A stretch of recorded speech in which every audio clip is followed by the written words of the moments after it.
Greetings and salutations, friends, and welcome to some more Flight Sim World, and this is update number 6.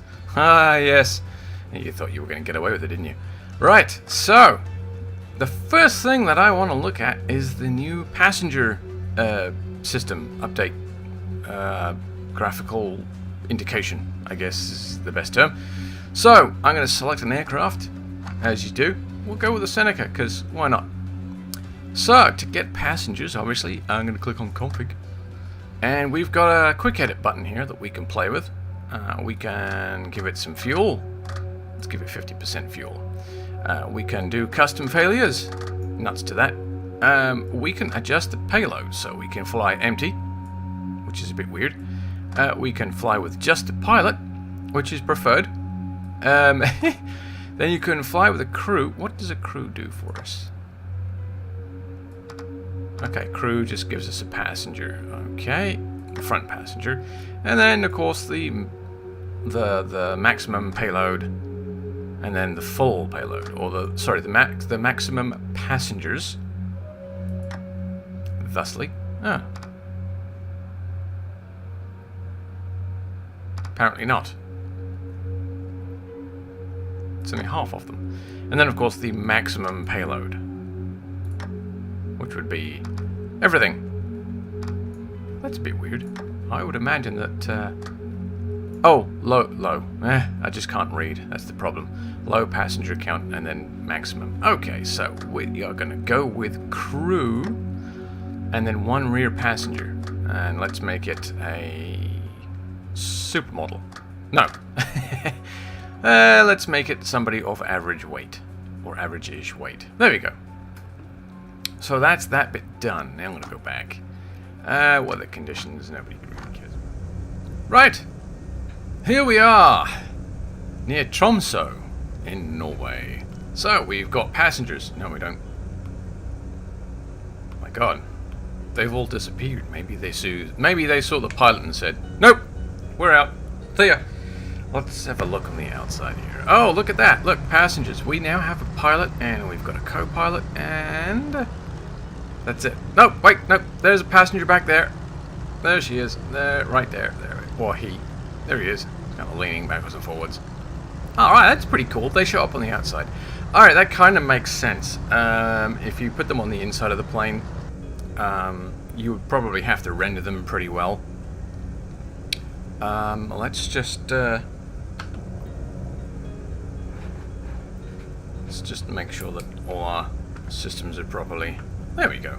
Alright. And away we go. So, besides passengers, what else have we seen in this update? Well, missions!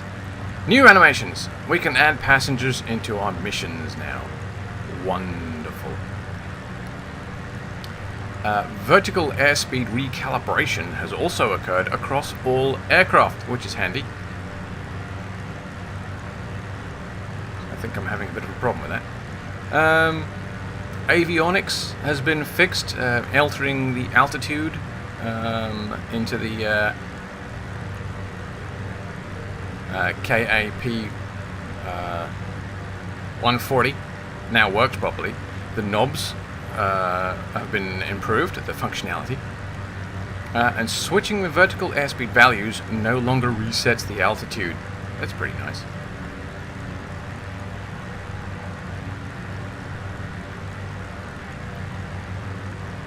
The KN62, the DME, the functionality on that has been improved or fixed.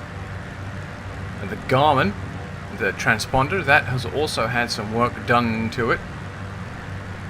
It now becomes non-operational if the fuse is removed. Why you would want to remove the fuse from your transponder in flight is a bit odd. The unit can also be turned on and off, which also seems a bit odd to me. The ident works properly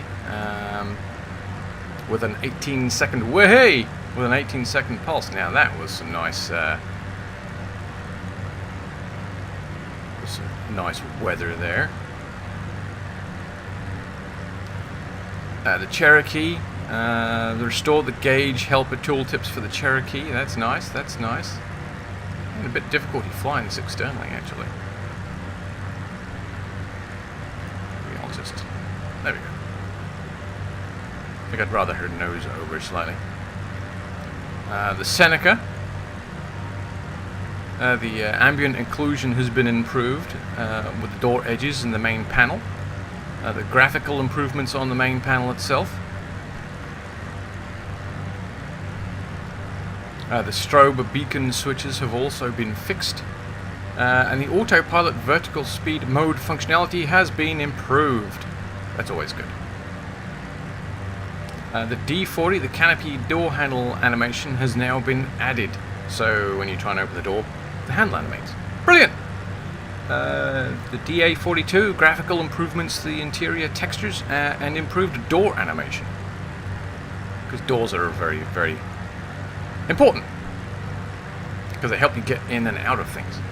And they also prevent you from getting out of things when you're not supposed to. It's also an important thing to note. Fuse functionality on the RV7 has been improved. Looks like I'm losing some altitude now. Maybe we should go up a bit. The canopy latch tooltip has been corrected. The cockpit place cards have been added. I'm still going down a little bit. There you go. Oh, you know what? That might help. Wow. Okay. Propeller shutdown animation has been added to the to that particular aircraft. A payload quick edit feature has been added, which we briefly saw at the beginning of this video. Passenger placement and animation system has been added. That's listed under engine for some odd reason.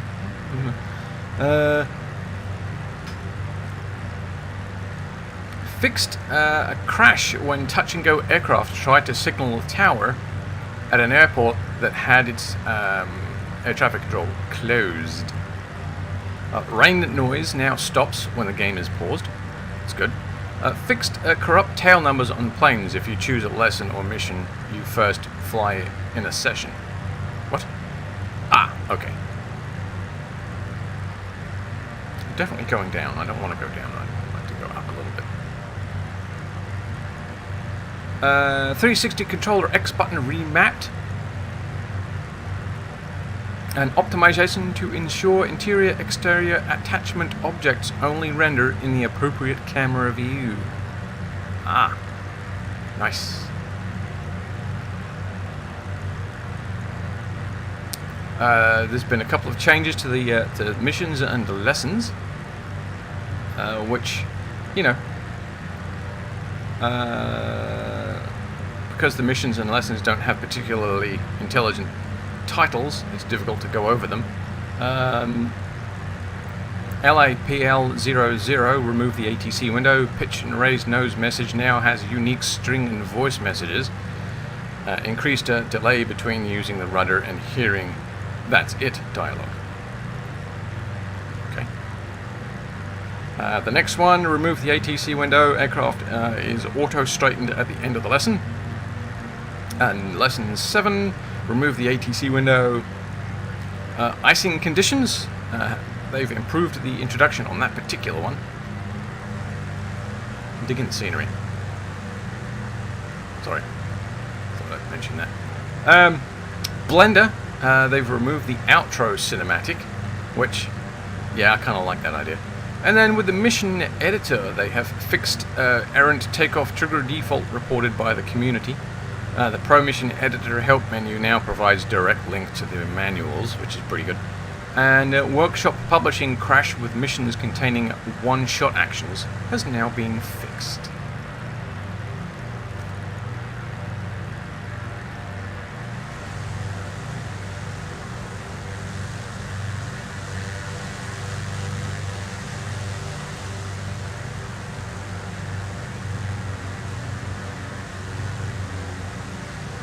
Right, so you may or may not have figured out that I am flying somewhere slightly different today.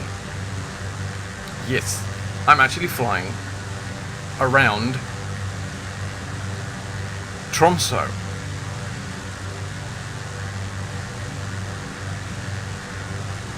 Right, well, the area has been inhabited since the end of the Ice Age. Archaeological excavations in Tromsø, just outside the city limits, have turned up artifacts and remains of buildings estimated to be about 9,000 to 10,000 years old. The area is, of course, rich in Norse mythology, and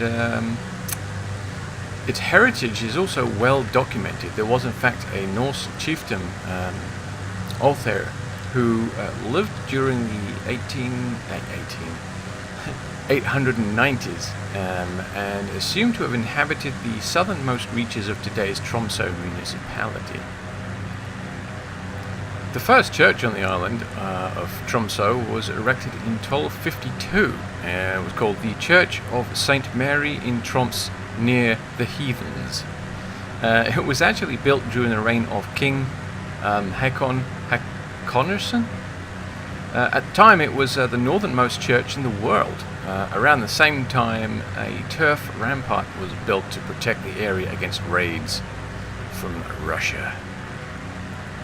During the 17th century, despite only being home to around 80 people, Tromsø was issued its city charter in 1794 by King Christian VII, which coincided and was a direct consequence of the abolition of the city of Bergen's centuries-old monopoly on the trade of cod. And so Tromsø quickly rose in importance.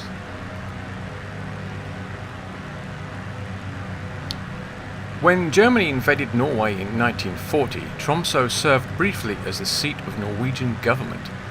General Carl Gustav Fleischer arrived in Tromsø on the 10th of April 1940 after flying in terrible conditions. From Tromsø he issued orders for total civilian and military mobilization and declared northern Norway a theater of war.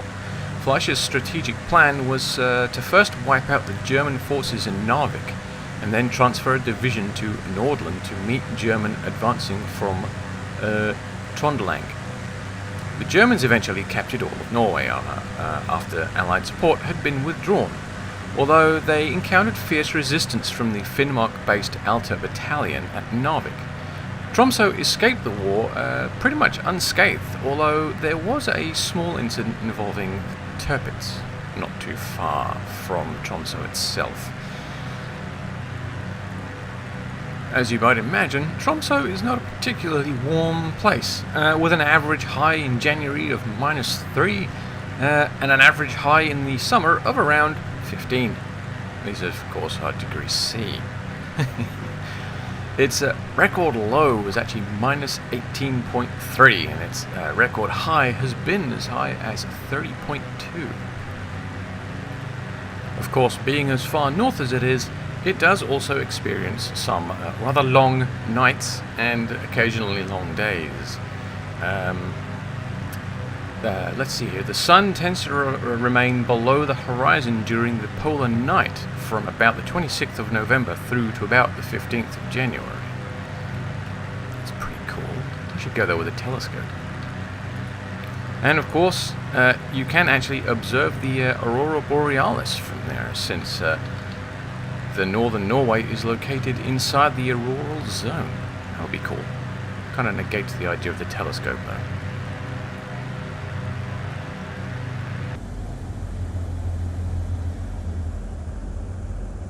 Right, let's see if I can get this thing on the ground. I've overcooked that approach a little bit.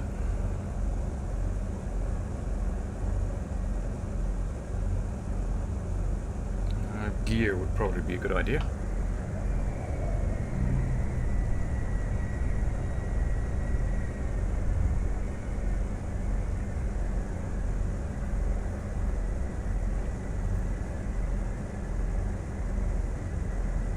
So that island right there in front of us, that's an important island.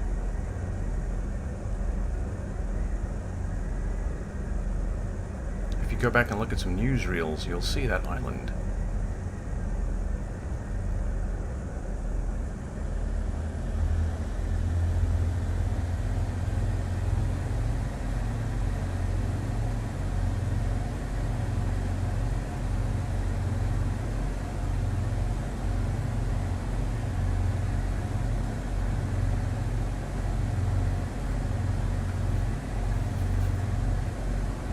Yes, yes, this is where the Tirpitz was held during the Second World War. She was to cruise the North Sea and hinder any convoys between England and Russia. She was actually the sister ship of the Bismarck, which also had the Allies a little bit on the worried side. Although she did prove to be a lot more difficult to sink than the Bismarck. But that's a history lesson you'll have to go look up for yourself, because it's long and interesting and worth looking up. Actually, there's a show about it on I think it's Netflix at the moment that I would recommend going to see.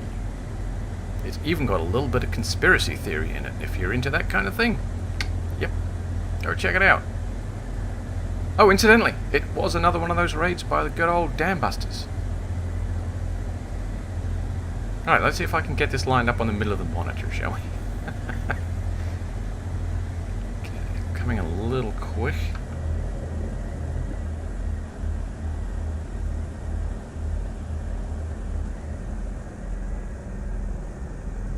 Kill some of the speed. Utilize our flaps.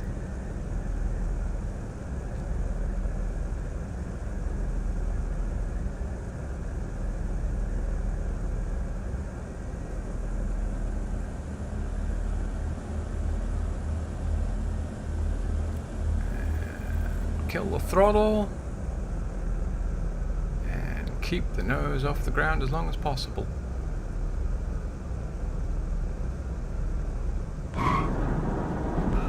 There. Hey, hey, that's not bad at all.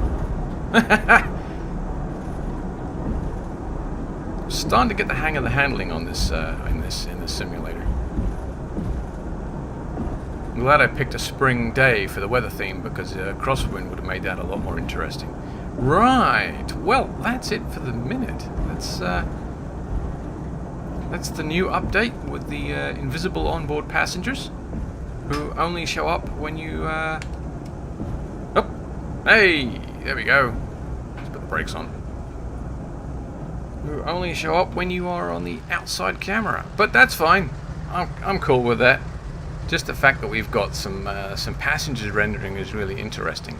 I'm wondering what kind of impact that's going to have if we get a large commercial aircraft. You know, on something like an A318, it's probably not going to be too much of a problem. But on an A380, that number of passengers being rendered on the outside camera, I could see that being an issue. Anyway, that's it for me. If you've enjoyed this in any way, shape or form, I'm very sorry. Don't forget to lean in and caress that like button a little bit. And I will see you anon.